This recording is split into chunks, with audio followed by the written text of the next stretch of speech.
Well, welcome back, everyone, to another episode of Faithfully Engaged. I have a guest here that I met on the wide world of Twitter. We get all sorts of good interactions, and also, I'm sure we'll get into some bad interactions. But thankfully, this has been a fun person to get to know a little bit on Twitter. So, Robin, let me shoot it to you a little bit, and why don't you tell the audience a little bit about yourself? Well, thank you so much for having me, Johnny. I appreciate it. Yeah, we met on Twitter. My name's Robin Atkins. I'm a licensed mental health counselor in Indiana, and I specialize in reproductive mental health. So I see people with any type of traumatic event related to reproduction, which could be everything from infertility to pregnancy loss and everything in between. Great. And let me just start right there. I've had a few other counselors on the show before, and this is a question I like to ask offline too. But what's your why? What got you into counseling in the first place? Counseling itself, not my specialty, but counseling, I knew at a very young age. I was reading Mm. Freud by age 12. So it was just kind of destined to be. And Typical actually, 12-year-old stuff, right? right, normal 12-year-old stuff.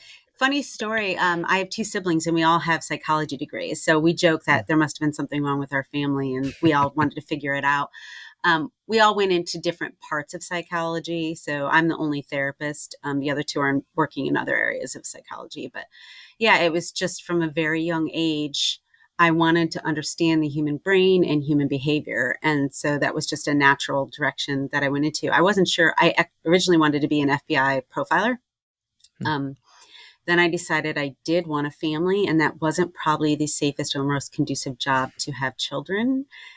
So while doing so, it kind of shifted on its own um, somewhere in my 20s. And then my specialty didn't start till my mid 30s, and it found me. I didn't even know reproductive mental health was an option, and it's still very rare to find a specialist in it.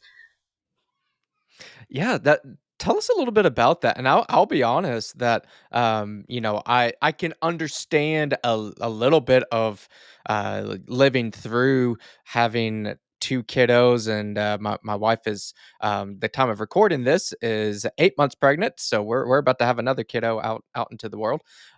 So I see that side of her going through that, and obviously there are issues both with kind of ups and downs of pregnancy, and then I would imagine too of ups and downs of infertility and all sorts of different issues. So, but all that being said, as a professional myself, I don't know a whole lot about that, and that's part of what was so intriguing to me. It seems like such a wide chasm that mental health isn't touching very much. So yeah, Exactly. tell me a little bit about your journey getting into that as a specialty, what you've learned. Yeah, just go more detail about that. Yeah, so it started somewhere around 2010, 2010. Um, my pregnancy with my oldest living son was extremely high risk. I was very, very sick. I was on bed rest for about 8 months. And then my water broke early and we had to rush to emergency C-section. He was in the NICU for a month. And while I was in the NICU, I was asking for a therapist, and the response was, well, we can bring you a social worker, and no disrespect to social workers. They're amazing, but it's not what I was looking for as far as Mm. the social workers I know some social workers do therapy and that's fantastic, but the social workers at this particular hospital did more community resourcing. And I didn't really need community resourcing. I needed somebody to help me process everything that had just happened to me and the new world that I was in, because NICU is just its own like biodome. Um, so they said, we can't do that. You're going to have to leave to find a therapist outside of here. And I had a 2-year-old at home and a preemie in the NICU. So I was spending 8 a.m. to 8 p.m. at home and 8 p.m. to 8 a.m. at the hospital. And I wasn't about to take time out to go do some self-care in the midst of that. So it didn't happen. And so at that point, I just knew I've got to do something about this. So for the next several years, I banged my head against several walls trying to get perinatal hospice and palliative care into our hospital systems here. And I live in Fort Wayne, Indiana. And here in Fort Wayne, we've had two major hospital systems for a long time. We have a third now coming, but we've had two main ones. And so I met with everybody at every possible part of the hospital you can think of related to pregnancy, birth, postpartum, NICU, all the admin, management. And the end line was always, we don't want to pay for it because it doesn't pay us back. So at that time, and still now, as a therapist, it's hard to bill while in the hospital. Every time I go see a patient in the hospital, I either do it pro bono or I have to get approval way ahead of time from the insurance company for every single visit. So to do that is really cost prohibitive for a hospital to Mm, hire a therapist to be on staff. And so it just wasn't going to happen that way. And then I had a pregnancy loss, a miscarriage after that. And I decided I couldn't continue. At that time, I was working with the Department of Children's Services, doing home based therapy with a lot of kiddos facing sexual abuse.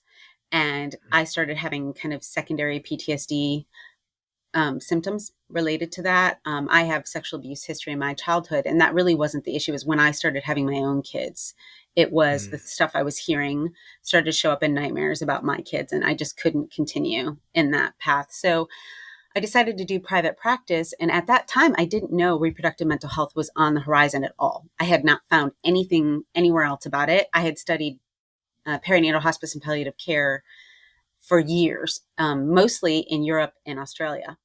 I didn't go there. I wish I had. If anyone wants to fund that trip, I'm open to that. But I just did a lot of reading on the research and the educational materials coming out of Europe and Australia. And so I opened up my private practice thinking I was only going to handle the issues that I had had personal experience with. And I had not experienced infertility other than several doctors had told me because of some issues I have, I would never have children. So I kind of, when I got married, thought I was never going to have biological children, but it didn't feel like, since I was so young when they told me that, I was 15, 16 when they started telling me that, it didn't, at that age, I didn't care. And so it didn't feel like a big trauma to me, or a little trauma, actually. I just kind of assumed we would figure it out. And my husband knew I couldn't. So um, we just kind of figured we'd figure out the kid thing, whether it be fostering or whatever we were going to do. And so we didn't expect me to get pregnant. So I can't really say I had infertility. So I didn't think I was going to touch it.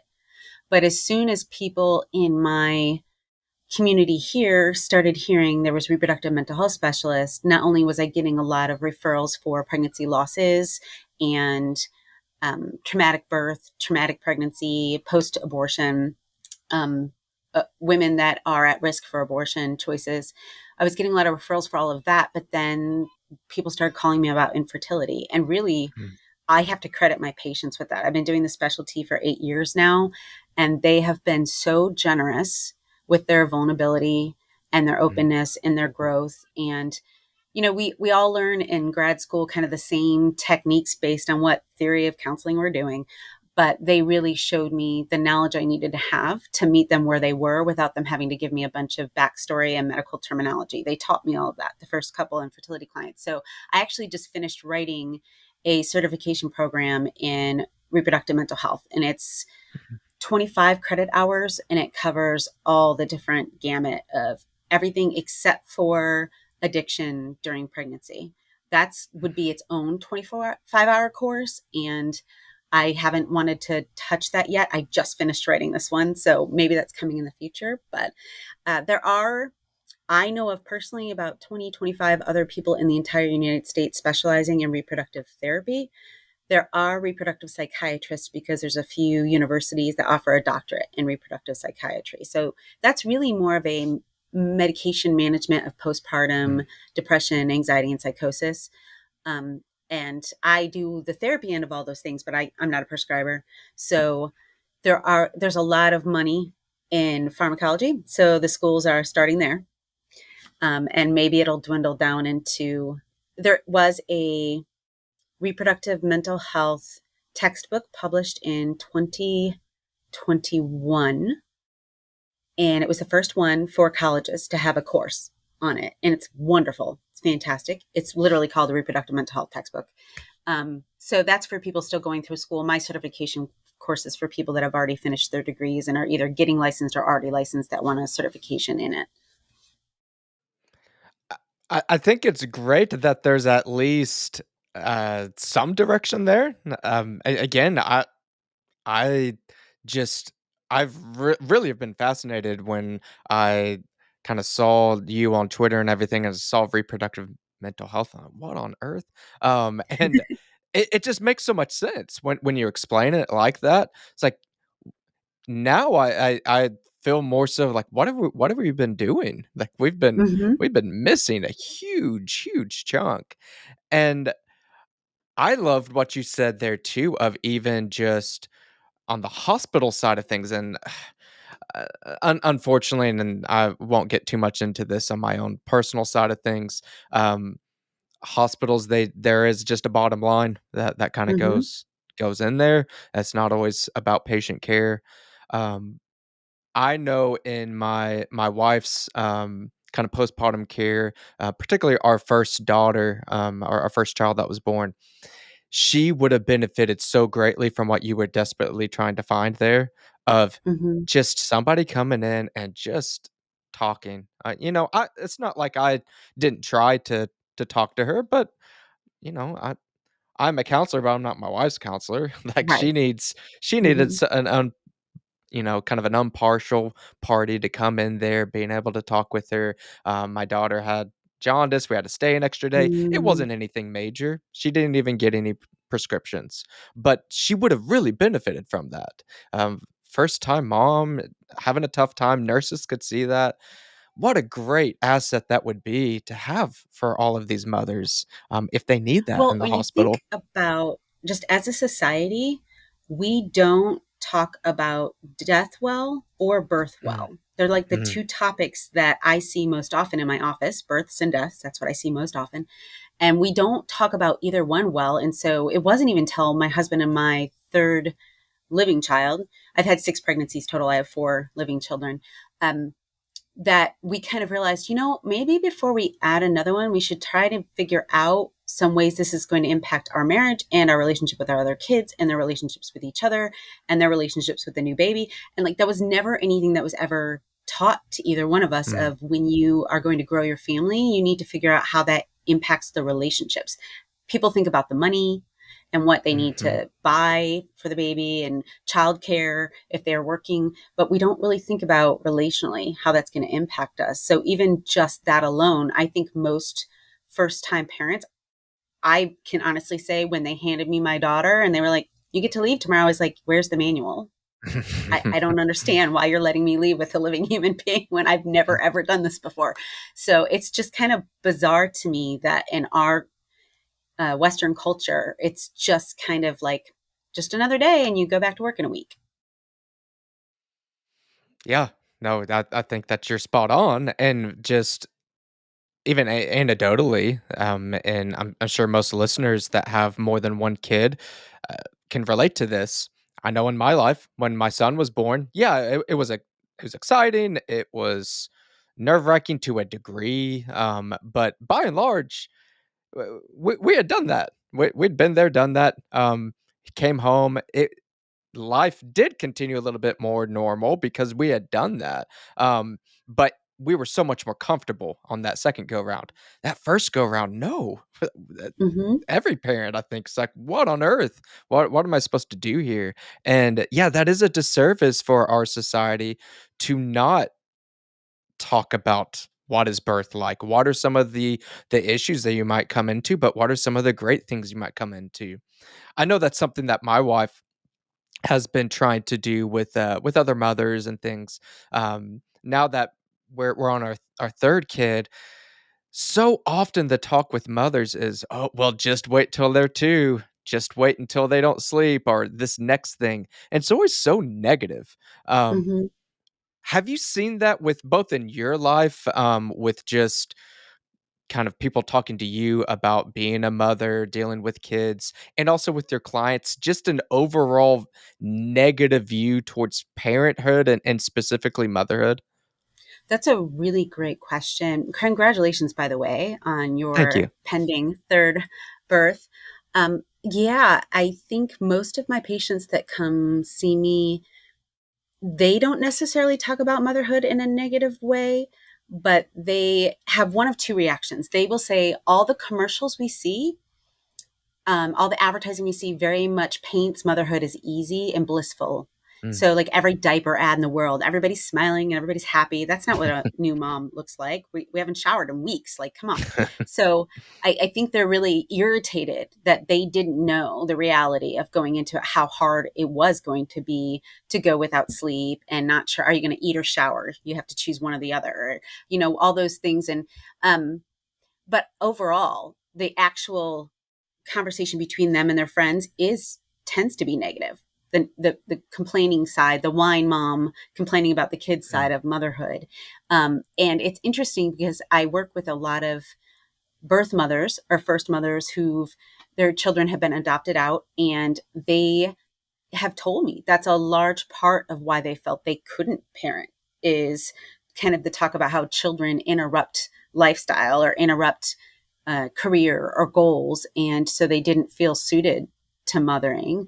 And then it ends up being a huge trauma for them. So I think that's a disservice we're doing as well, with either glamorizing it as everything's beautiful and Mm. everything's easy and light and fun, or as we talk about it with each other, only the hard parts of it rather than the beautiful parts of it. And I don't know about anybody else, but my experience with my children, there are definitely hard days. um, Today, I must have spilled 3 things on myself just in a couple hours, moving them around and carrying my drink with me. But um, overall, it's magical seeing the world through a child's eyes Mm. again, because it's like when you were a kid, you can see the same kind of magic of like everything was simple, everything was innocent, everything was curiosity and not fear based. Like so many often at times adults are anxiety or fear based. And there wasn't that. It was just like this big wild world of I want to know all the things and tell me all the things. And why is this happening? And why is the sky blue? And why is the grass green? Why do we name things blue and green? And why are colors color? Like all of the deep existential conversations we have right at bedtime so they don't have to go to bed. So um, I'm sure most parents can relate to that too. But yeah, it's really magical. And I'm at the point now where I have my kids are 6 to 15, and COVID was horrible overall. The reaction to COVID was horrible, but we really bonded as a family, and that's when we started homeschooling. And now we enjoy each other's company so much that every morning we start out together, and every evening we're kind of all hanging out in my room. My husband's there too, and we're talking about whatever latest homeschool thing we're doing, or whatever science thing everybody's interested in, or whatever social studies thing and like then we all kind of go to bed. But it's just a really beautiful unity amongst us now, and you can't replace that elsewhere. Absolutely. That's something that on both ends of the spectrum there that I have been humbled being a father. I remember when my daughter was she wasn't born yet. We would just gotten to the hospital. My wife was induced, and we had to watch all these like hospital videos. And one of them, it was called like Purple Baby, something like that. And essentially, it was a "Don't shake your baby" type of video, Mhm, and mhm, it was I think it was Purple Scream maybe. Anyways, it was essentially saying that a baby is so upset that they turn purple, and you're upset, so then you're likely to shake the baby. And I remember watching it, and it's like, of course, I've heard of shaking baby syndrome, and it's like I wasn't naive to the fact that being a parent could be hard. But I was like, of course, I'm not going to shake my baby. I don't need to watch this. And I was humbled in the fact, not that I shook my baby later, but my daughter she was an awful sleeper, just mhm, really, really bad when she was little, and I remember there's a time, and I'll kinda bring my faith in here too, that I even prayed about it of, like, "God, like, thank you for, 1, giving that video to me, and for humbling me in this fact." I didn't ever have a desire to shake my baby, but I understood it in those mhm, moments when you mhm, sleep like an hour and, mhm, eh, this baby's screaming, you try every technique to get her to go to sleep. It's like, I get it. Now that's still wrong. No, you mhm, absolutely shouldn't mhm, shake your baby, but that did give us some skills that was like, "Hey, put the baby in the crib, go walk mhm, away. They're not gonna mhm. die in the next 5 minutes if you just walk Right. away." And that was on more realistic negative view that I understood, yeah, there's really hard moments, but like you're saying, on the great moments. Now my daughter she's almost 4, and she runs up and hugs me, says, "I love you, daddy." You can't replicate that. I don't Mm-mm. care how much money you throw at me. I wouldn't take any of that over being told I love you from my Mm-hmm. kids. And Mm-hmm. like you're saying, that balance there, you need to have both of those. That it can be tough, but man, can it be wonderful. And yeah, I think overall our culture doesn't do a great job on either of those. Well, when you think about it, it's relationship. And marriage has really beautiful parts and really, really tough parts. Best Mhm. friendships, really, really tough parts and really, really beautiful parts. And I don't know why we look at children as if they're supposed to somehow be better behaved than adults.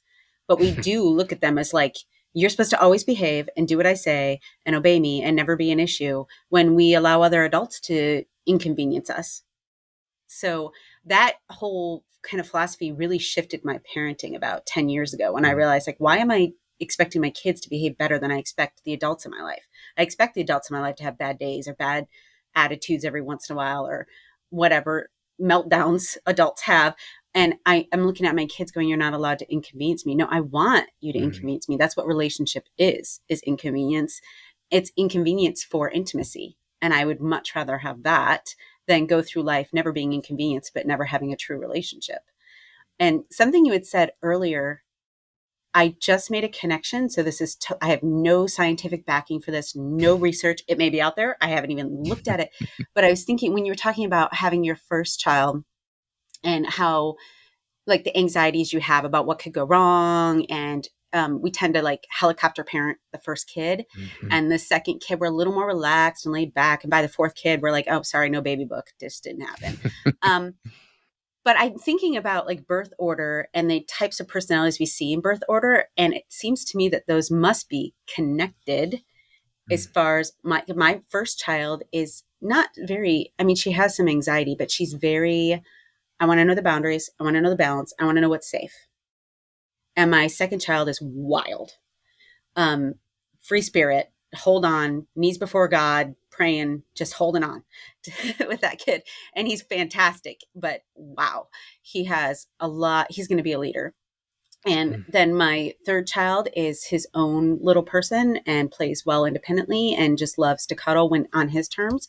But he's just a happy little guy. And then my youngest is a drama queen, and they're all very different. But when I think about where we were at in those pregnancies or in the parenting of them, like our youngest being the drama queen, she was so prayed for and so wanted. Not that all of mm, them weren't, but it was we were going into, we were doing a VBAC at home after 2 C-sections in the hospital. So it was an entirely different birth experience. I had a lot of birth trauma to work through. I had 2 losses I was dealing with at that time emotionally and mentally. And so, and I really wanted another girl. I had a girl, boy, and I really wanted another girl. And we didn't know. We waited till she was born.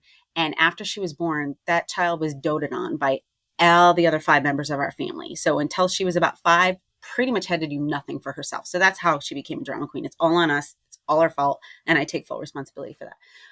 But I'm wondering if we did a better job of, like, we do premarital counseling. Why aren't we doing pre-birth counseling mm. with the whole family? And how do you want to transition? And how do you want to work this out? And how do the kids need to still have time with you and you still have time with each other? Why isn't that a normal part of mental health? It's a great question. It really is. And that's something, as you're kind of walking through that, I'm just thinking in my own little family period here that when my son was born, my daughter was almost 2, so we tried to explain some stuff to her, but she just didn't really understand. She wasn't 2 yet. Um, so this go around, now my son, he just turned 2. So same type of thing. We've explained a little bit. He knows what babies are, but he's just gonna have to learn. That's just gonna be Mm-hmm. confusing. But my I have daughter, a we're hack in for a you, though. oh, go yeah, I go have a for hack. that.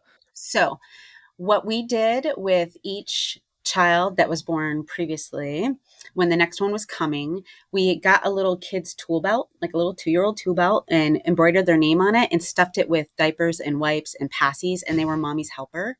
And then they felt super included and super needed and seen and loved. And they knew how to interact. They knew what to do. There wasn't fear around, like, what do I need to do? Like, mom's changing the baby. I just need to hand her a diaper. So it was just and then we also had baby give the other kids a gift, something very small. Mhm. You don't have to spend Dollar Tree is most kids are fine with that. And we gave something we had each of the kids pick out something for the baby. And that way they felt already connected in some way. And so that was just a really nice transition for our real little ones when the next little one was coming around, that they already had a place and a role with that child in a relationship with that child. I really like that. We did with my daughter, and we're doing this with so we're having another son. Um, with this new son that's about to be born. We Yeah, we have little gifts like little uh stuffed animals or whatever, to try to make them feel a part of that. But I love that little tool belt there of really prepping them and having them be a part of that. Because I can see that with my 2-year-old. He's just a sweet, hugging little dude, Mm-hmm. and he's used to being the baby, and he's not. He's Mm-hmm. not gonna get that same type of alone time with the both of us and everything, so I definitely think him being involved in that process, that is a wonderful idea because my 3-year-old, almost 4-year-old, she's all into it. She looks at Mm-hmm. the ultrasound pictures. She's like, "Let's get this baby," and she's mother hen already. But 2-year-old just doesn't quite understand that. So I think that's a great idea to get him involved that way. Mm-hmm. Yeah, one other thing we do, and this is kind of giving your listeners an example of what therapy looks like. When I work with my clients pre-birth, we talk birth plans, multiple different birth plans. We do the ideal, which isn't going to happen, but along those lines. And then we need to compromise. Some things aren't going to go your way. And then we do the emergency worst case scenario birth plans. But then Mhm. we do postpartum planning as well, the fourth trimester, 3 months after. And one of the things we talk about is having stations around the house for mom and baby, like snacks for mom, all the Mhm. pumping stuff for mom, and a couple different stations throughout the house. And then also getting like a rolling cart for the kids to have activities at each place. So mom doesn't have to get up every 5 seconds to get something for the other kiddos. They've got stations and of things they like to do, crafts or books or stuffed animals or whatever. And then we do the same with snacks. We have a snack cabinet that the kids are allowed to go into anytime they want. It's pretty healthy. And then we have a pull-out drawer in our refrigerator. They don't have to ask, they can go get. And that all made my last postpartum much easier than my other ones because we had pre-planned for what is this going to look like when I'm home and my hubby's at work. And I've got 4 kids. So yeah.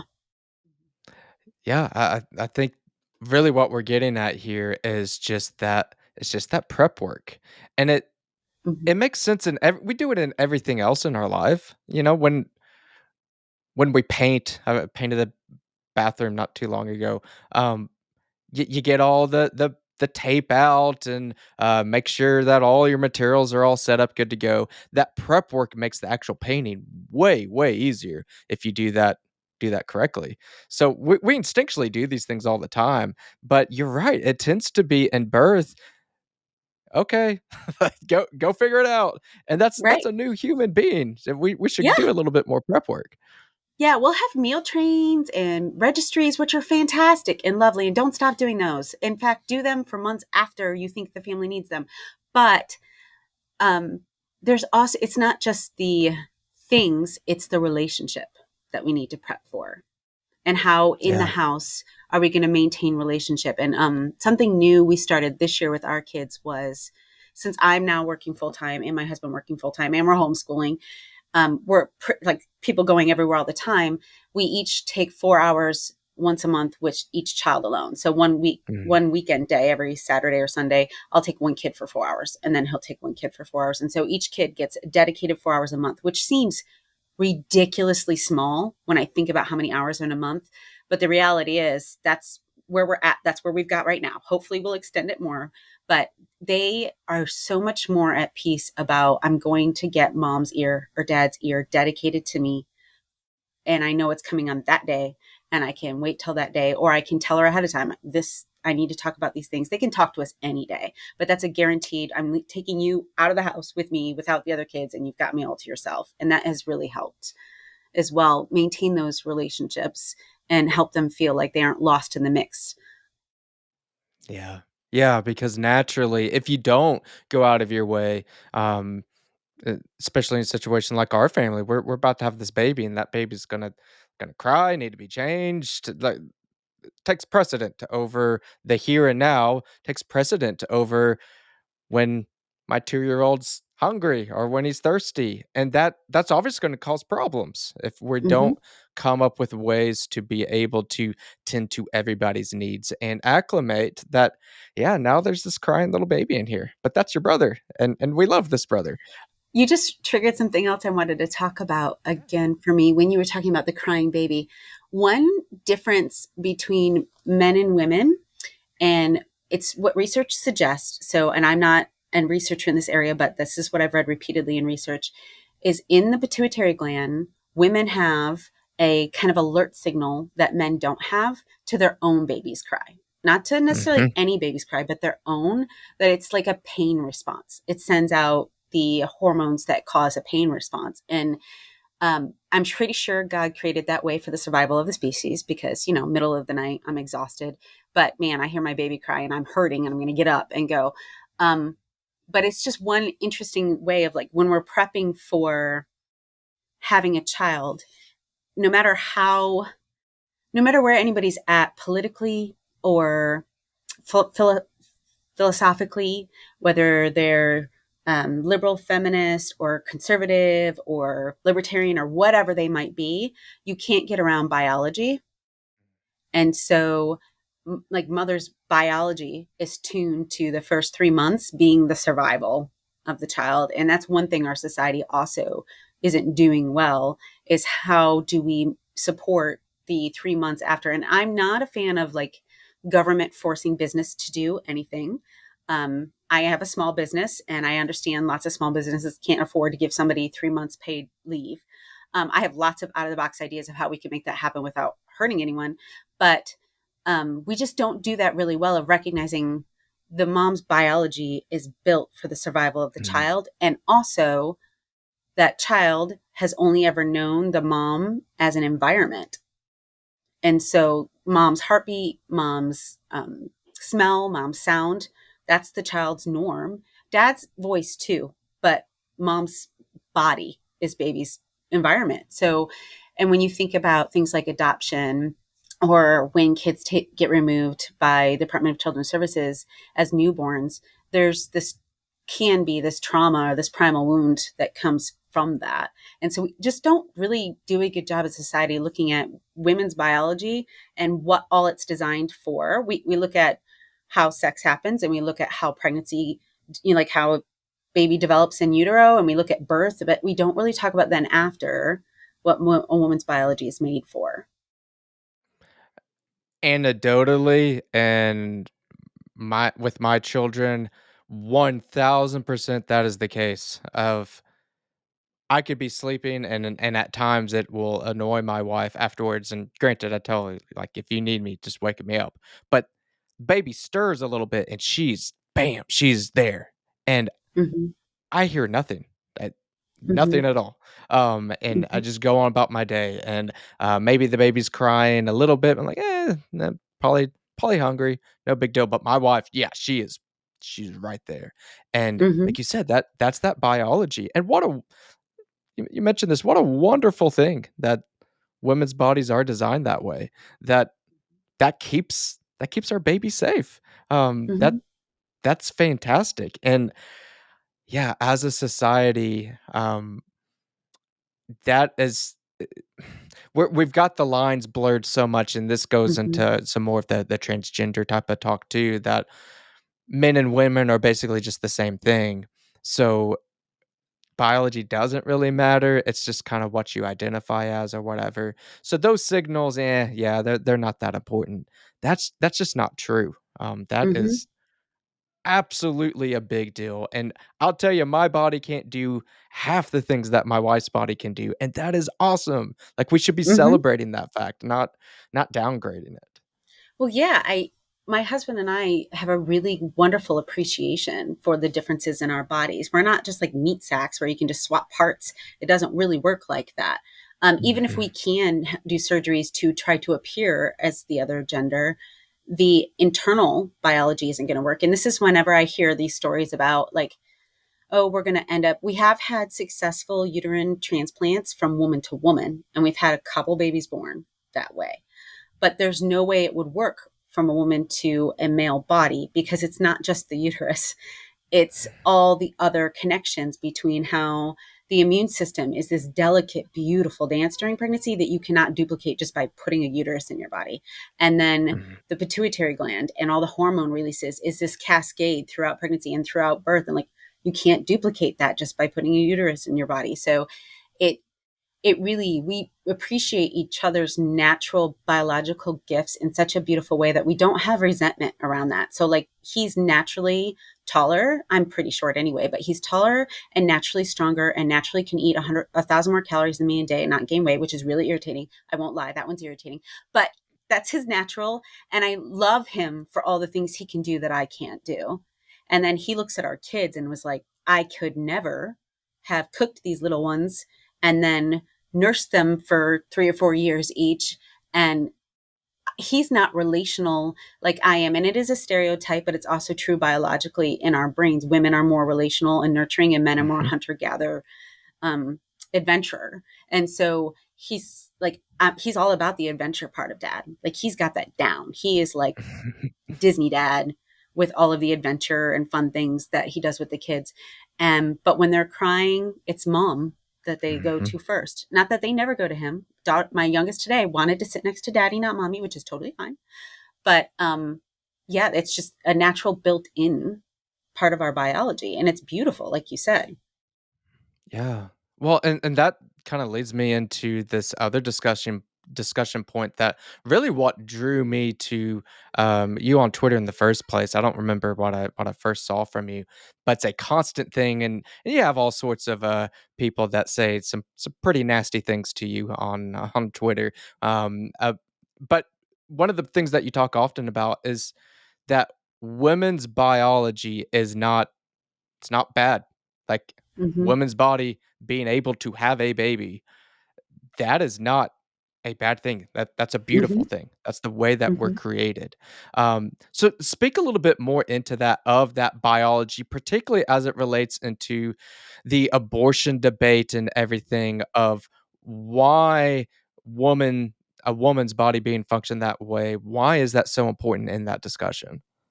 Man, we would need like 20 hours for me to go all the way through that. But I will give my best, like 2, 3 minute snippet of Okay. that.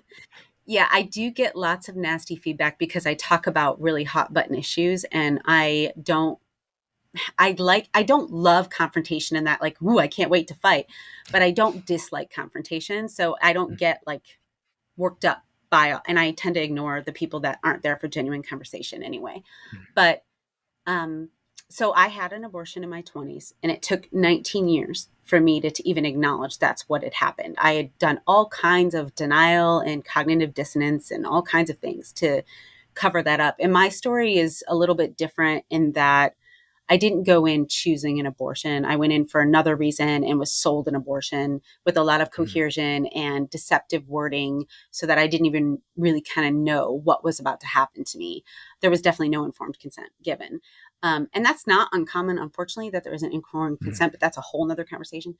Um, but when I first started actually dealing with what had happened to me, I first started noticing after the day after my oldest living daughter was born, I was weeping out of fear that I wasn't safe for her.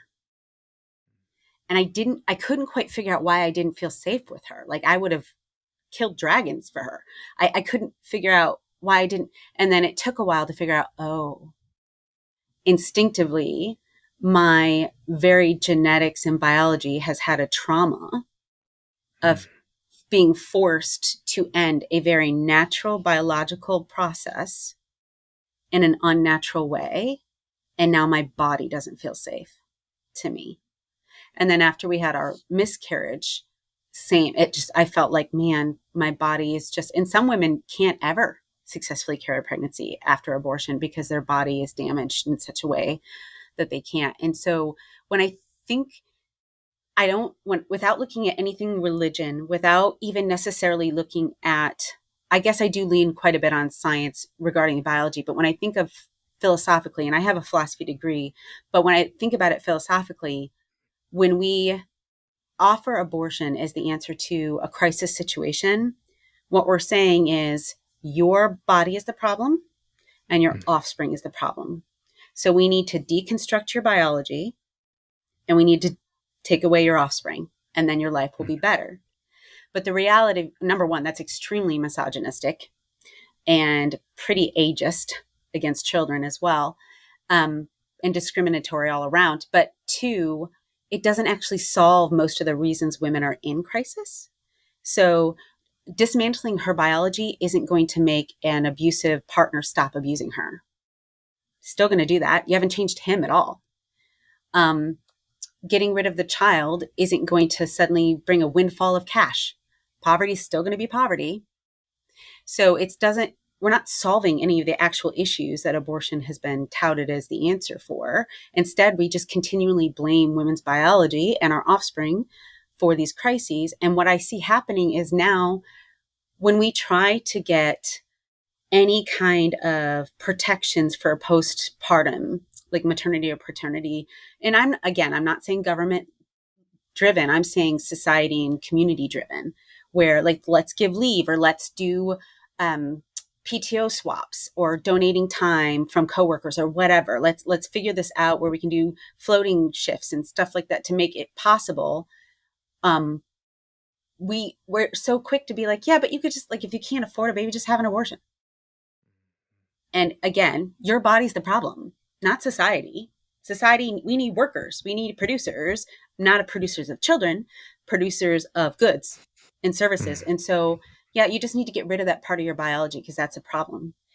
And it's interesting. And I'm not a super feminist, but we don't do that to male biology. We don't say, you know what, your sperm is the problem. Now, men do get vasectomies, and all, like, if you have informed consent, you want to do that, all for that, you do you. But we don't give that as like a, well, really, it's your sperm that's the issue, and so we need to do away with that. And so when I think about, we're just now in our society starting to include like breastfeeding rooms in public places, Mhm. and changing tables in all the restrooms, not just women's restrooms, but for dads too. We're just starting to creep into like acknowledgement that women's biology and children exist outside of commercialism. Yeah. I that's such an important discussion that our bodies, and I'll take this into the faith side, that I believe our bodies were designed by God for a specific reason, um, by a specific creator. It's just mockery to his design of kinda how we treat each other's bodies. Mm-hmm. And I that's again, is part of what really drew me to a lot of your posts, is just that openness. Goodness, like, to just flat out say, "Yeah, I've had an abortion," on Twitter. That's just asking for all sorts of Yes, feedback it from is. different people.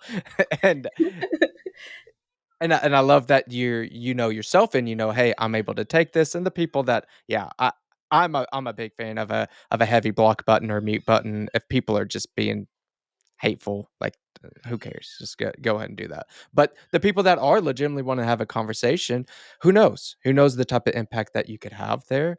And really driving that discussion back into, our bodies are not the problem. The way that they're designed, that is not the issue. They are designed well. s- and I'll go to again on especially that topic on women's biology. Yeah, there's some stuff with men, but even even when we get into transgender stuff, kind of back into that discussion, my spaces by and large aren't impacted that much. Hmm. There are some cases here and there, but women's spaces are absolutely impacted massively. And it's just such a shame that this is being covered in more of a feminist type of lingo and more of a left-leaning type of lingo that this is progress. No, no, it's not.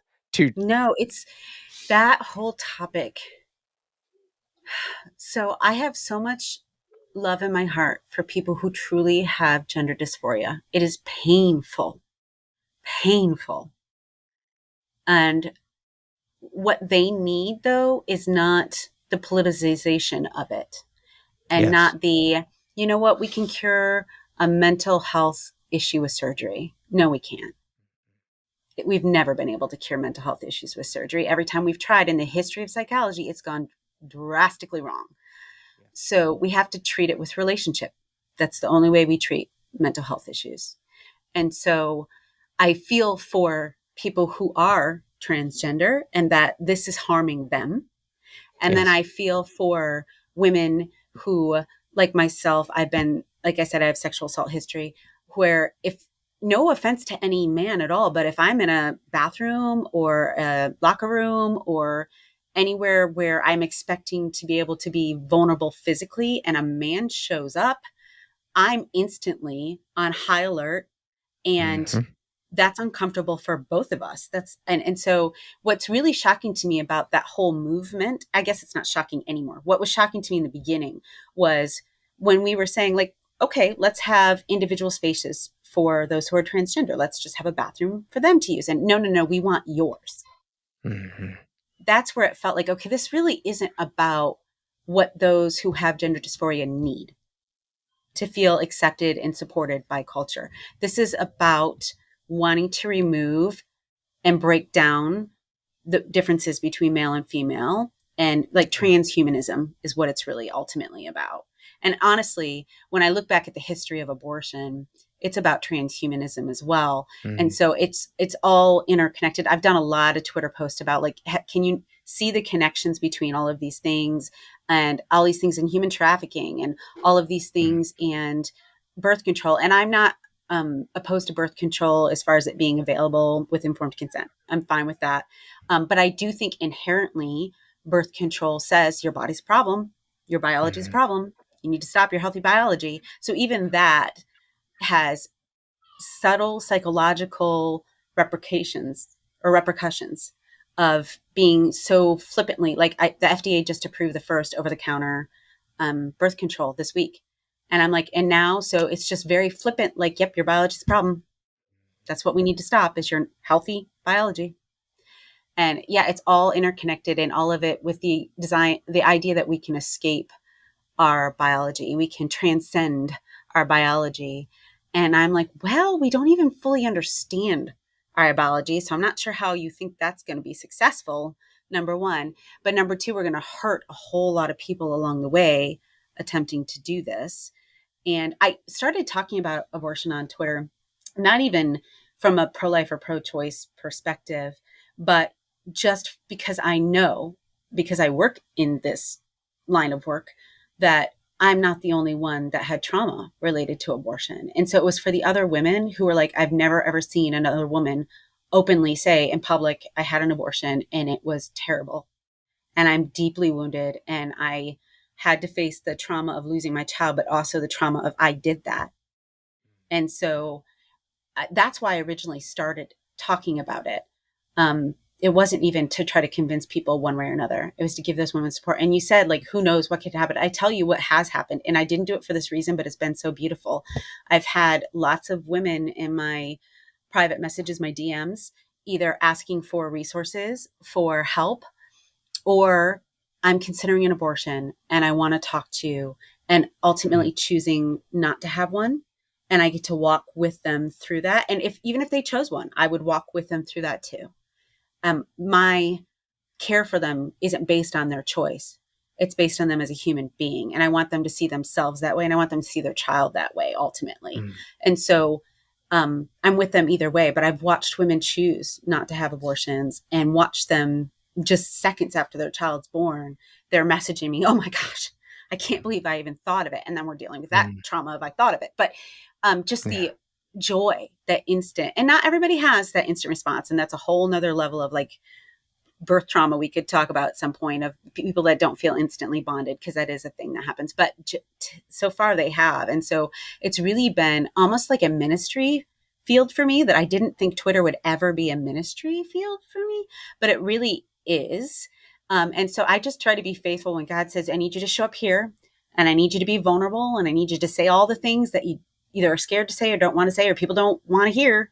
I need you to say those things, and trust me that I'm going to bring the people to you that need you. And I'm going to give you that mute button for the people that you don't need to hear, who still need to hear your message, which is why I don't tend to block. I tend to just mute, because then they still have to see me, but I don't have to hear them. And so you can get my message all day long. That's fine. Um, so, and I just try to be faithful to that. And it's born some really beautiful offline relationships, both with wounded women, wounded men from abortion, but also very liberal women who are really wrestling with this losing their spaces. And as we start talking about that, they're starting to see the connection with that and abortion. And not maybe that Mm, they're mm, deciding I'm not going to be pro choice anymore, but I really need to rethink the fact that they're selling that as a liberation for me. Why are they telling mm, me my body needs, I need to be liberated from my body? That doesn't seem very pro woman to me. And so uh, I've just had such beautiful connections with people. And they may never, my goal isn't to make somebody pro life. It's just to have the real, honest conversations and the genuine yeah. love from human to human, that wherever you land, we're worth the conversation and we're worth the respect while we have it. So it's just been beautiful overall. A Absolutely, and you mentioned the key word there is vulnerable, and I know not everyone listening to this is going to go and treat or tweet different things about abortion or reproduction or whatever it may be. That's fine, but Mhm. if kind of the whole purpose of this podcast is for me to talk with people and to challenge listeners to do something, to be active and not just be angry, be apathetic. And at some level, if you're going to engage, you have to be vulnerable. It doesn't have to be online. But to make an impact, you have to be vulnerable. You have to accept some people aren't going to like this, and that's okay. But there is another side of that, that there is this beautiful side. None of those interactions would have happened had you not said anything. Right. And I don't think being vulnerable online is a good idea if you haven't worked through your own trauma, if you have trauma. Yes. You're going to get severely wounded. People will say the most hurtful things. And it's not like I'm a robot. When I do see those things, they do hurt. But I just am able to now quickly turn it into a quick prayer for them and move on.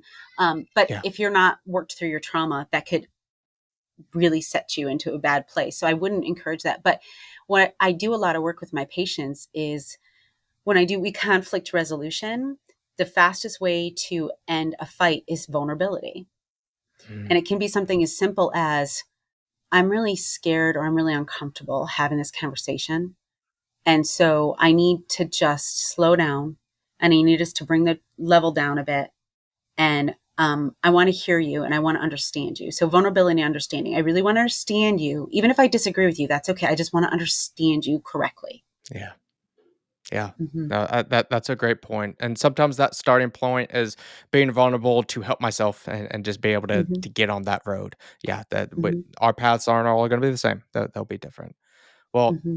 Robin, I think that we could probably talk another 3 more hours about Mm-hmm. about this conversation.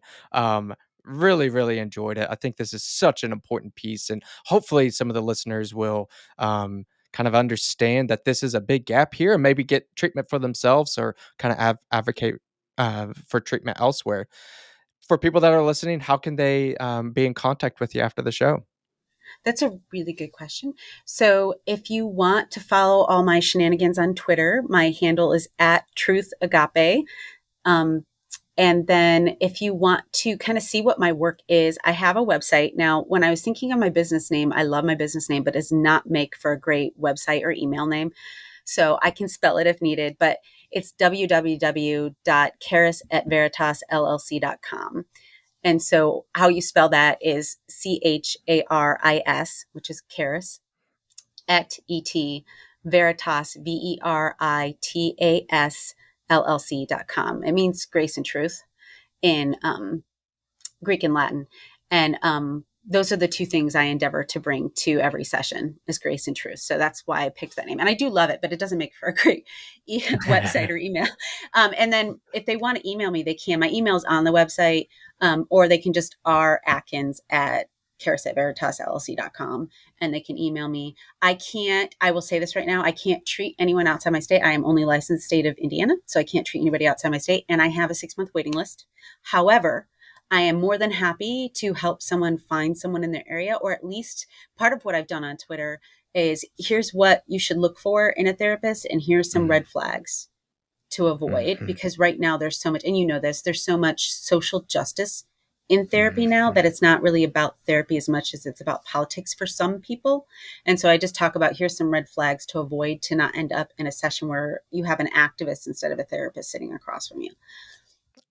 And I'll speak on behalf of Robin. I've done this on my in my own private practice, which for those of you that don't know, my private practice is Truth and Grace Counseling, so we have a lot of similarities We there do. in the name.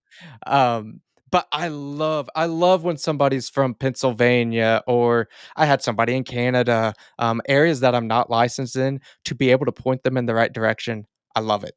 So Me too. yes, don't hesitate to reach out to her, especially when it comes to reproductive issues like that. She can help point you in the right That direction. and gender related issues, because I'm part of a couple organizations, networks across the world where I can quickly Mm, throw out to somebody treating the state and get answers. So, great, mhm. perfect, great. Well, I'll include all of that down in the show notes, so you guys can be in contact with her. And Robin, thanks again so much for coming on Thank today. you so much. I really enjoyed it.